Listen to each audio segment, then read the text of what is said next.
ای خوږې مورې څه ویلی نشم،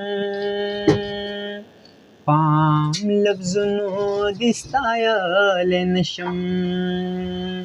ستا ستایش در لفظ کار نه دی، زړګی مې ځکه په قرار نه دی. ای خوږې مورې څه ویلی نشم، پام لفظونو دې ستایلی نشم. ستا ستایش در لفظ کار نه دی، زړګی مې ځکه په قرار نه دی. ته یو مضبوط شانتي صاحبان وې زما، هم با همت قوي نگران وې زما. ظالم مرګي رانه جدا کړلې مور، زړګی مې ډک شو اوس د صبر نه نور. ای خوږې مورې څه ویلی نشم، پام لفظونو دې ستایلی نشم. ستا ستایش در لفظ کار نه دی، زړګی مې ځکه په قرار نه دی. ماښام چې کور ته به روان شوم زه، د ژوند د ستړو به په امان شوم زه.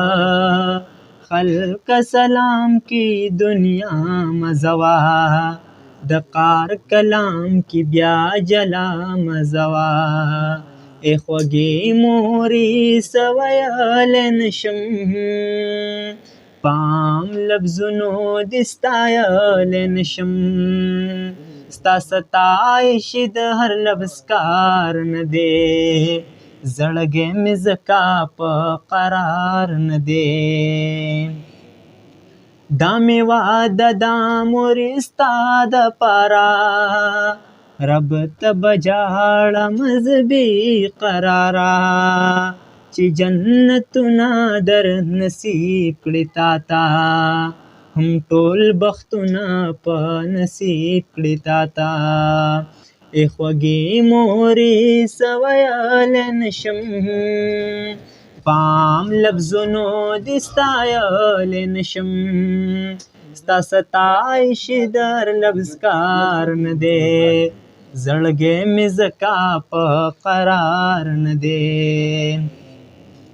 رب ارحمهما به وایم زه، په دعاګانو به یې ستایم زه.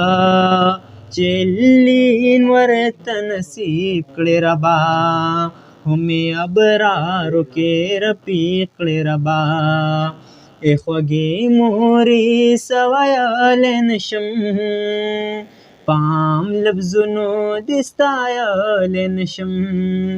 ستا ستایش در لفظ کار نه دی، زړګی مې ځکه په قرار نه دی. علم روغ یم لیونی نه یمه، فریاد کوم خو سپیلنی نه یمه. فراق د مور زه کړولی یمه، د هجر غم نور جړولی یمه.